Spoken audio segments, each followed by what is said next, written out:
Эфирде Жума жаңылыктары маалымат аналитикалык программасы. Студияда Жаркынай Тургунбекова. Саламатсыздарбы?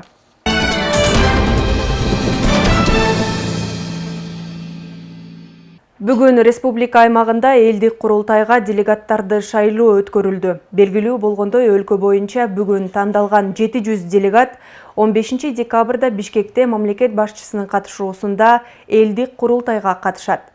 Экинчи элдик курултайга Талас шаарынан 4 делегат тандалат. Алар эл тарабынан көтөрүлгөн мамлекеттик деңгээлдеги маселелерди элдик курултайдын алкагында мамлекет башчысына жеткирет.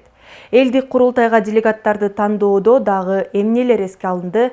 Кабарчыбыздын материалында. 15 декабрда боло турган элдик курултайга Талас шаарынан 4 делегат катышат. Андыктан бүгүн делегаттарды шайлоо өткөрүлдү. 28-жылга чейин биз Талас шаарын кантип өнүктүрөбүз? Кантип көтөрөбүз? Алгач өкүлчүлүктүү жыйындын 12 өкүлү өз талапкерлигин делегатка көрсөтүштү. Элдик курултайга катышуунун алкагында өлкө башчысынын алдына көтөрө турган көйгөйлөр ортого салынды. Андан соң добушка коюлуп 12 делегаттан 4 делегат тандалды. Дайыр Кенекеев Талас шаарынан элдик курултайга делегат болуп шайланды. Дайырага элдик курултайда мамлекеттик маанидеги сунуштарга даярдык көрүүдө. Алардын орчундуусу Талас шаарына жаратылыш газын тартып келүү. Талас шаарын жаратылыш газы менен камсыз кылуу. Бул эң биринчи көйгөйлүү маселе. Экинчи маселе азыр административдик территориялык реформа АТР деп жүрүп атат. Айыл өкмөттөр бири менен биригип, ошондуктан Талас шаарынын келечегин 100 жылга алдына караш керек. Генералдык планды түзүүдө ошол Талас шаарына жакын болгон айыл аймактардын территориясын же айыл аймактарды же айылдарды Талас шаарына киргизүү боюнча да маселени ушул жактан көтөрүп, анан Талас шаарынын үчүнчү эң көйгөйлүү маселе Талас шаарынын инфраструктурасын жакшыртуу. Бул жолу жалпы республика боюнча элдик курултайга 700 делегат шайланат. Анын ичинен 41 Талас облусунан. Өткөн биринчи элдик курултайда шаардан 2 делегат шайланып, өлкө башчысына бир катар маселелерди түз айтууга мүмкүнчүлүктөрү болгон. Былтыркы биринчи маселе шаардын детсадтары болчу. Кудай буйруса, детсад ишине салынды. Biz bala çakaları bilen hareket kılıp Талас шаарынын çıkış жагына 75 места детсад бүтүндеп калды. Экинчи маселе Таластын батышында группа семейный врачей деген жок болчу. Быйыл отвод земель участок болуп, стеналар көтөрүлүп калды. Үчүнчү маселе биздин шаарыбыздын көчөлөрү болчу. Эми акча болсо көчө болот экен. Аны баардыгыбыз коонум менен кабыл алабыз. Элдик курултайга Талас шаарынан бул жолу Дайыр Кенекеев, Нусупжан Бектенов, Алтынбек Шербахунов жана Медет Норузбаевтар элдин тандоосу менен курултайга делегат болуп шайланышты. Эми алар 15 декабрда өлкө башчысына шаардагы орчундуу маселелерди түз жеткирип, элдин ишенимин актоого даярдык көрүшөт. Бегайма Сымбаева, Бексултан Рахатбек уулу, Урмат Доолдурбек уулу, Талас шаары.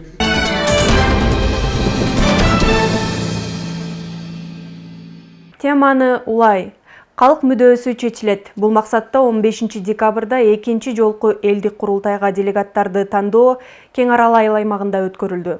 Элдин үнүн президентке жеткирүү жоопкерчилиги жүктөлгөн делегаттарды тандоо жыйынынан кабарчыбыз баяндайт. Бүгүн Бакай Ата районунун кең аралуу айыл аймагында 15 декабрда өтүүчү элдик курултайга делегат шайлашты. Кең аралуу айыл өкмөтүнүн калкынын санына жараша өкүлчүлүктүү жыйындарга өкүлдөр таңдалып, делегаттарды шайлоого даярдык көрүлгөн. Биз азыркы күндө ошо делегатты шайлап атабыз. Бул делегаттар шайланган делегатыбыздагы мына азыр бир 7 маселе коюлуп атат биздин айылда. Азыр жалпы жыйында кайсы абдан көйгөйлүү маселени ортого алып чыгып туруп, ошону делегатка дайындап, ошону президентке жогору жакка жеткирет деген ойдобуз. Курултайдын элге берген, мен ойлойм, жемиши президентке жетет экен, эң биринчиден. Президент өзүнүн көзөмөлүнө алып туруп, ошол элдин ошо көйгөйлүү маселе чечилет экен. Эң орчундуусу ошол болот да. Жергиликтүү делегаттар тарабынан айылдагы таза суу, социалдык объектлерди куруу, жер мунапысы сыяктуу маселелер көтөрүлдү. Ошол көлдү бысыгырды кеңейтишибиз керек. ошону жогорку деңгээлде кеңейтип туруп бүт ичин реконструкция алып оңдотушубуз керек. Көтөрүлгөн маселелер жыйындын катышуучуларынын добушуна коюлуп, ичинен орчундуу делген 3 маселе тандалды. Скважина маселеси боюнча 30 делегат кол көтөрүптүр. Лесхоздун границасын 24 көтөрүптүр. Бала бакча 23. Жана Мунапс боюнча 7 киши, дренаж 26, мурастар 18, газ маселе 23. Ошондо эң биринчи скважина 30 добуш. Экинчи 26 дренаж добуш кетти, дренаж 26 добуш. Анан алла граница лесхоз 24 добуш. Бул көйгөйлөрдүн бардыгы элдик курултайдын талаптарына ылайык тандалды. Курултай жөнүндөгү 146-мыйзам негизинде 3 маселе карап бердик. Ошо 3 маселенин негизинде ошо айылда болуп аткан көйгөйлөрдү райондогу областтык эмес, именно айылда болуп аткан көйгөйлөрдүн негизин чечүү негизинде делегат шайлап, ошо делегатка 3 маселени тактап колуна байындап бердик. Элдик курултайдын талабына ылайык ар бир айыл өкмөттөн бирден гана делегат шайланат. Бул талап Кең Арал айыл өкмөтүндө да ишке ашты. 4 талапкердин ичинен катышуучулардын көп добушуна ээ болгон 1 делегат шайланды. Ага көйгөйлөрдү элдик курултайда көтөрүү жоопкерчилиги жүктөлдү. Элдин көйгөйү ошо суу маселеси, дренаждар боюнча айыл ичиндеги саздак жерлер маселеси биринчи суроо, экинчи суроо бул жайыттар маселеси, баягы элдин үлүш жерлерине суу жеткизүү маселеси, ошол баягы скважина казуу боюнча. Үчүнчү маселе болсо, бул өзгөрүш менен Кең Аралдын ортосундагы граница бар, Токой чарбазы менен. Ошол границаны элге баягы кайрып, жаңы жеткинчек муундарга баягы участок бөлүп берүү маселеси. Ошол элдин талабын аткарыш үчүн элдер шайлап делегат кылды. Кудай буйрса алдын жетишинче барып аткаранга аракет кылабыз. Бакай Ата району боюнча элдик курултайга 9 делегат катышат. Ал эми Талас облусу боюнча 41 делегаттын катышаары күтүлөт. Чолтман Сабитова, Калмурат Мейманбеков, Зина Акматова, Бакай Ата району.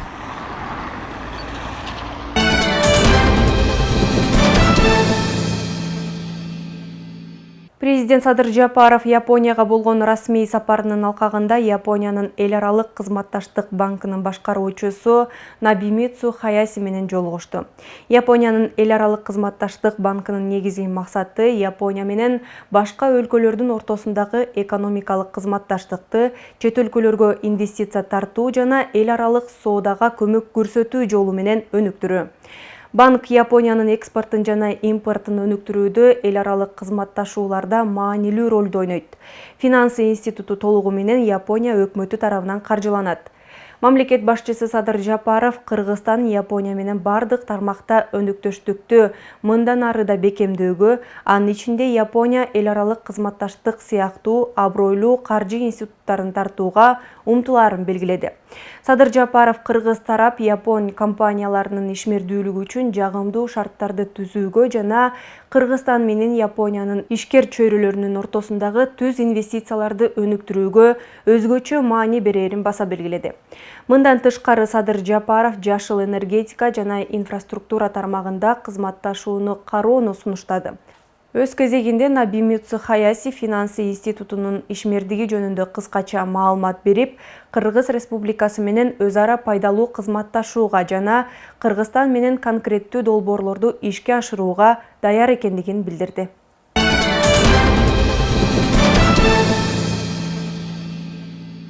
Ал арада Кыргыз-Япон кызматташтыгынын алкагында Бакай Ата районунда Үрмарал дарыясын кесип өткөн чоң көпүрө курулууда. Заманбап инженердик ыкма менен салынып жаткан көпүрө кийинки жылдын июль айы менен толук бүткөрүлөт. Бул ири долбоор Кыргыз-Жапон достук алакасынын алкагында ишке ашууда. Жапониялык инженер Накахира 2 жылдан бери Кыргызстанда Алсу Самыр Талас-Тарас багытында салынып жаткан көпүрөнүн курулушуна жоопту.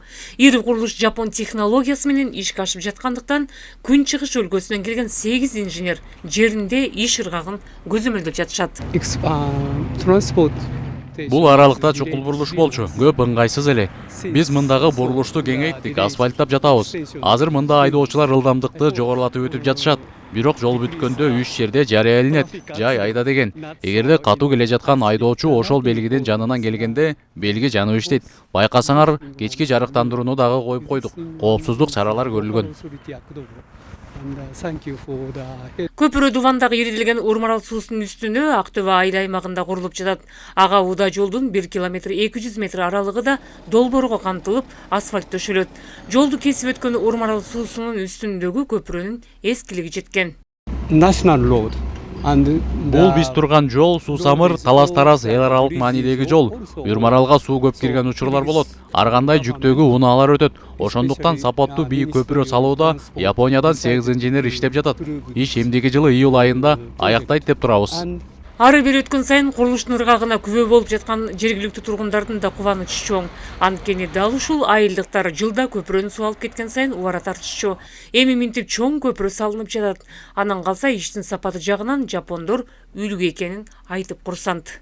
Бул жерде бир 10 чактуу Япон эли бар. Калган жумуштардын баары жергиликтүү элдер. Анан кийин булардын келгенде бизге абдан плюс болуп жатат. Баягы көпүрөнү кандай салынып, ошол жагын үйрөнүп да жатышат. Жакшы көпүрө болгон жатат, Кудай буйрса. Асфальты менен үстү жарыктандыруу менен кошо баардыгы толугу буйрса бүтөт. Мындан 2 жыл мурун суу көп келгенде суу алып кетет штаб көпүрөнү. Нары капталынан ачып, мунуга айылдын ярымына менен сактап калганбыз. Эми ушул көпүрө бүтүп каласа, Кудай кааласа, Кыргыз эли, ушу Япон эли достук коомунан эстелик катары ушу Кыргыз элине япондордун белеги деп эстейбиз. Бакая Тройни Талас областы эстеп калабыз. Ал арада жапониялык инженерлер жергиликтүү элдин меймандостугун айтып, айылдыктардын жөнөкөйлүгү өзгөчө көңүл жылытты дешет. Камбоджа, Өзбекстан дагы бир катар мамлекетте иштедик. Бирок Кыргызстан жана анын жашоочулары меймандос, кеңпейилдиги өзгөчө жагымдуу экен. Бул долбоор аяктаса дагы башка объекттер боюнча кызматташтык уланышын каалайт элем. Белгилей кетсек, мындагы эски көпүрө өткөн кылымдын 50-жылдар салынган, узундугу 37 гана метр болсо, жаңы курулуп жаткан көпүрө 90 метр болот. Учурда долбоор 60% аяктап калды. Каражаты Япониядан грант эсебинде каралган. Салика Садиева, Калмурат Мейманбеков, Талас облусу.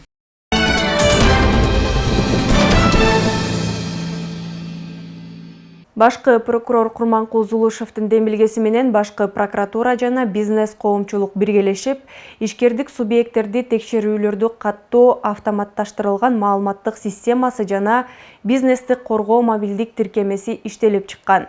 Аталган тиркеме ишкерлердин укуктарын коргоо, аларга карата текшерүүлөрдү жөнгө салуу максатын көздөйт. Тиркемени ишкерлерге тааныштыруу жана жайылтуу максатында Талас облусунун прокурору Эмил Болотбеков облус аймагындагы ишкерлер менен жолугушту. Өлкө аймагындагы ишкерлердин жана инвесторлордун укуктарын коргоо жана аларды негизсиз текшерүүлөргө бөгөт коюу максатында башкы прокурор Курманкул Зулушевдин демилгеси менен бизнести коргоо мобилдик тиркемеси иштелип чыккан. Ишкерлердин укугун коргоо үчүн иштелип чыккан тиркемени жайылтуу үчүн Талас облустук прокуратурасы аймактагы ишкерлер менен жолугушту. Көрүп атасыздар, ишкерлердин укугун коргоо бул биздин негизги милдеттерибиздин бири прокуратура органынын. Талас областынын прокуратура органдары тарабынан жеке ишкерлердин укугун коргоо, бизнести өнүктүрүү үчүн жагымдуу шарттарды түзүү, инвестициялык климатты жакшыртуу, укук коргоо фискалдык жана контролдоочу органдардын ишкердик субъекттердин ишине негизсиз кайталанма кийлигишүүлөрүнө бөгөт коюу багытталган иш-чаралар ар дайым жүргүзүлүп келет. Талас облустук прокуратурасы демилгелеген ишкерлер менен жолугушууда бизнести коргоо мобилдик тиркемесине катталуу жана тиркемени колдонуу тууралуу кенен маалымат берилди. Бул басылды, андан соң анын жообу чыгат. Уже даяр, бир 15 чакты эң актуалдуу суроолорго жооптору бар. Урмат Атагелдиев Талас облусунда ишкердик менен алектенет. Ал бүгүнкү жолугушууга бизнести коргоо тиркемеси тууралуу маалымат алуу үчүн келген. Аталган тиркеме ишкерлердин укуктарын коргоого багытталганын билген соң тиркемени дароо көчүрдү. Ишкер бүгүнкү күнгө чейин текшерүүлөр прокуратура органдарынын уруксаты менен жүргүзүлөрүн, текшерүүчү тараптардын мыйзамдуу же мыйзамсыз экендигин аныктоого болорун билген эмес. Biz сразу катталдык. Ошо прокуратура органына ишкерлер тарабынан көп берилүүчү суроолор ушул жерде катталган экен.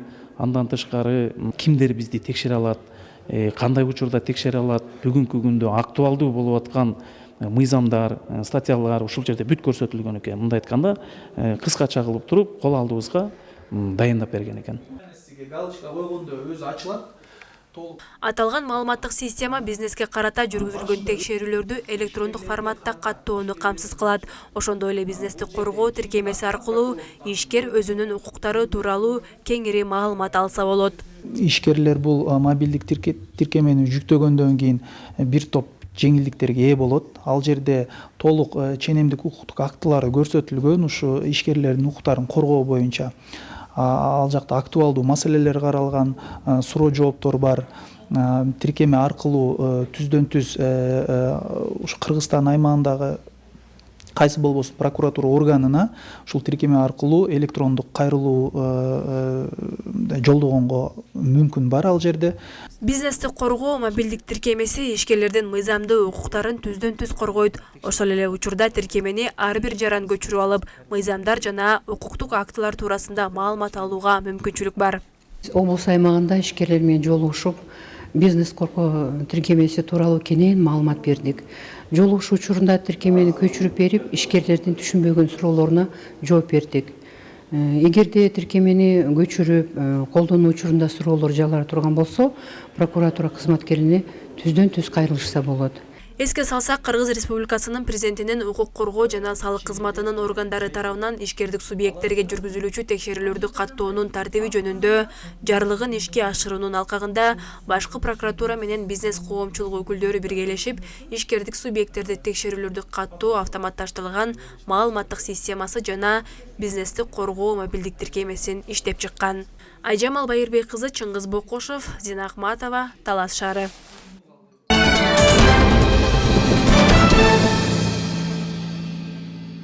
Министрлер кабинетинин төрагасы Акылбек Жапаров Кытайлык Цинзин корпорациясынын өкүлдөрүн кабыл алды. Жолугушуунун жүрүшүндө тараптар эки тараптуу кызматташуунун маселелерин, анын ичинде Чүй облусунун Кемин районундагы Талдыбулак Левобережный кениндеги Алтын кен ишканасынын ишмердүүлүгү жөнүндө сөз болду. Компаниянын өкүлдөрү Цинзин корпорациясынын ишмердүүлүгү тууралуу тактап айтканда, компания тоо кен казып алууда колдонгон айлана чөйрөгө зыяндуу таасирин азайтуучу, экологиялык коопсуздукту камсыз кылган алдыңкы жана уникалдуу технологиялар жөнүндө маалымат беришти. Министрлер кабинетинин башчысы Акылбек Жапаров кыргыз тарап корпорация менен инвестициялык жана технологиялык кызматташууну кеңейтүүгө кызыктар экенин баса белгиледи.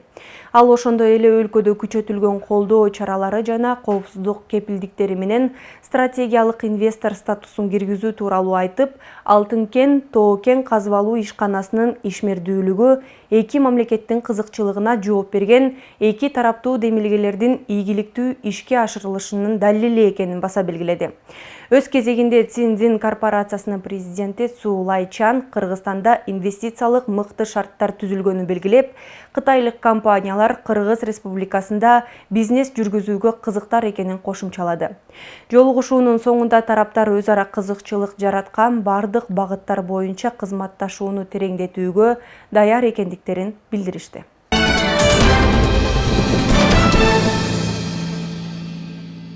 Маймак станциясы аркылуу көмүр ташуу уланууда. Кышкы жылытуу мезгилинде облус калкына 66 000 тонна көмүр керектелет. Өрөөнүбүзгө ата мекендик көмүрчүлөр менен катар коңшу Казакстандан да Кара Алтын темир жол аркылуу ташылууда. Бул ирет Маймактагы Кара Жыра көмүр базасына 300 тоннадан ашык көмүр келип түштү. Маймак станциясы. Узун кезекте турган бул унаалар Кара Жыра көмүрүн алып кетүүгө келген айдоочулар. Бул күнү Маймак станциясы аркылуу Кара Жыра көмүр базасына 5 вагон көмүр келип түштү. Ташып келүү наркы менен Кара Алтындын тоннасы 6200 сомдон бааланууда. Жайы менен келип атты. Алап кетип атат келген сайын. Көмүрдүн баасы 6200. 5 вагон келди. 65-70 тоннадан эсептегенде эле уже 350 тонна келип атат да. Кардар бизде аябай көп. Элдин баары башка жака вагон келсе деле бизге келишет да. Анткени биздин көмүрүбүз жакшы. Кара Жыра эң сонун көмүр да. Кара Жыра көмүрү сапаты жагынан жакшы бааланат. Көмүр алууга облус аймагынан кардарлар келип кезекке турат. Ошондой эле көмүргө суроо талап жогору болгондуктан минтип вагондоп ташылган көмүр түшөрү менен сатылат. Бизге жеткиликтүү эле, тынбай эле келип атат, жайы менен келди көмүр. 6-2ден алып атабыз, айылга жеткизип берип атабыз туугандарга. Бияктан, тияктан караганда бердики арзаныраак да. Ошон үчүн машина берке көп, очередь көп болот да жерде. Берге көмүргө келгенбиз. Элдерде көп ушунчалык 1-5 тонна көмүр алып кетейин деп, азыр көмүр түшүп атыр, ошо көмүрдү салып кеткени күтүп турабыз. Көмүрлөр да жакшы, баасы да жакшы. Казакстандан келген көмүрдү темир жол менен гана ташууга уруксат берилген. Маймак станциясына ташылган кара алтындын наркы салыштырмалуу арзан. Элге чектөө жок. Биздин эл карапайым элдин чөнтөгүнө ылайыктуу көмүр. Баада да баасы. Эң арзан ушул жерде. Арзан болгондон кийин карапайым элдин көбү жерге келип күтүп 2-3 күндөп күтүп жатып алып кетишет да. Жаска малга чейин иштейбиз бул жерде. Жаска малга чейин иштеп, ошо көмүр түгөнгөндөр келип алып кетет. Бирок азыр ушу тапта күзүндө жетишпей атат да. Ошо 5 вагон келет, азыр жетпей да калат, кээ бирлер ала албай да калат. Кийинкиге турат, кээде 2-3 күн туруп калышат. Болжол менен облус калкына кышкы жылытуу мезгилине 66 000 тонна көмүр керектелет. Бактыгүл Дүйшөнова, Бексултан Рахатбек уулу, Зина Акматова, Айтматов району.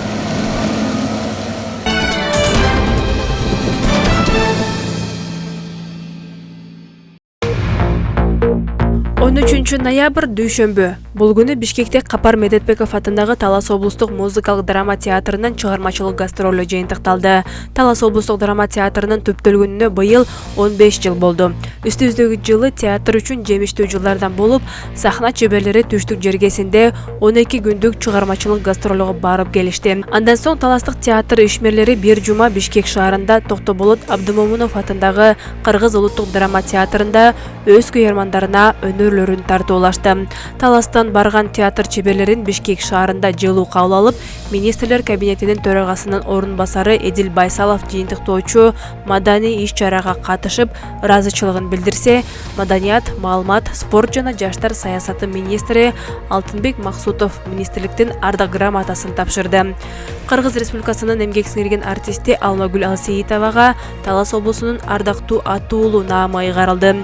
Өз кезегинде облус башчысынын орун басары Мира Сейдикеримова өкүлчүлүк тараптан театр чеберлерине ар тараптуу колдоо көрсөтүүлөрүн белгиледи. 14 ноябрь шейшембе. Бул күнү Талас шаардык электр тармактар ишканасынын кызматкерлери шаар тургундарына түшүндүрүү иштерин жүргүзүштү. Быйылкы жылы Токтогул ГЭСинде суу өткөн жылга салыштырмалуу дээрлик 2 миллиард куб метрге аз топтолду. Буга байланыштуу электр энергиясын үнөмдүү пайдалануу зарыл. Быйыл кышында үйлөрдү электр энергиясы менен жылытууга тыюу салынат. Бул тууралуу энергетика министрлиги маалымдаган. Буга байланыштуу аймактарда энергетиктер калк арасында түшүндүрүү иш-чараларын жүргүзүп, электр энергиясын турак жайларда жылытуу үчүн колдонууга болбой тургандыктарын эскертишти. Мындай көзөмөл Талас шаарындагы тойканаларда жүргүзүлдү. Энергетиктердин эскертүүлөрүн ишкерлер колдоого алып, электр энергиясын үнөмдөө үчүн көмүр, газ колдонууга өтүшкөн. Бүгүнкү күндө Талас шаарынын электр энергиясына болгон 1 айлык керектөөсү 12 миллион киловатт сааттан ашат. Учурда аба ырайы жылуу болгондуктан электр энергиясына болгон керектөө өскөн жок. 15 ноябрь шаршембе. Бул күнү Чоң Алыш балдар бакчасы жаңыланып, кайрадан ачылды. Анткени 34 жыл мурда курулган балдар бакчасынын имараты Арис тарабынан 6 миллион сомго капиталдык ремонттон өткөрүлдү. 1989 жылы курулуп пайдаланууга берилген бала бакча буга чейин капиталдык оңдоп түзөөдөн өткөн эмес. Эми жаркыраган заманбап бакчада келечек муун үчүн бардык шарттар түзүлдү.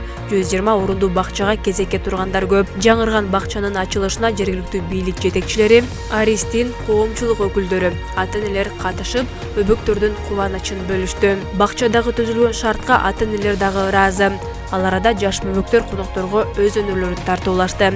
Бүгүнкү күндө Бакай Ата айыл өкмөтүндө Аристин каржылык колдоосу менен 3 объектиде жумуштар жасалууда. 16 ноябрь бейшембе. Бул күнү улуттук Кызылай коому облустук санитардык эпидемиологиялык көзөмөлдөө борбору менен биргеликте алевиакоккус жана эхинококкус ооруларын алдын алуу акциясын өткөрүштү. Талас районунун Арал үй бүлөлүк медициналык тобунда өткөрүлгөн акциянын алкагында айыл тургундары медициналык кароодон өтүп, УЗИге тартылып, андан соң дарыгерлерден кеңеш алышты. Жергиликтүү тургундарга жан жаныбарлардан жугуучу оорулар туурасында маалымат берип, алдын алуу иш-чарасы улуттук Кызылай коому тарабынан демилгеленди. Үстүбүздөгү жылы Талас Талас облусунда эхинококкоз илдетине кабылган 24 жаран аныкталып, аларга тийиштүү операциялар жасалган. Улуттук Кызыл Ай коому демилгелеген мындай акциялар облусубуздун башка аймактарында да өткөрүлөт. 17 ноябрь жума. Бул күнү милдеттүү медициналык камсыздандыруу фондунун өкүлдөрү Таласта иш сапары менен болушту. Анын алкагында медициналык камсыздандыруунун мааниси тууралуу маалыматтар берилди. Талас облусунун калкынын 30%дан ашыгы камсыздандырылбагандар. Андыктан милдеттүү медициналык камсыздандыруусу жоктор 1 жылга атайын медициналык жайларга көрүүнү жана жеңилдетилген шартта дары-дармек алуу үчүн камсыздандыруу полисин сатып алуусу керек. Ал полистин баасы 1722 сом. Өзгөчөлүгү медициналык жайларга көрүнүүдө же дарыканалардан дары сатып алууда полиси бар жарандар үчүн жеңилдиктер каралган. Бул күнү өкүлчүлүктүн жыйындар залында милдеттүү медициналык камсыздандыруу фондунун төрагасынын 1-орунбасары Клара Өскүнбаева баштаган бир катар кызматкерлер жергиликтүү айыл өкмөттүн кызматкерлерине атайын түшүндүрүү иштерин жүргүзүштү. Сиздер апта хроникасы менен тааныштыңыздар.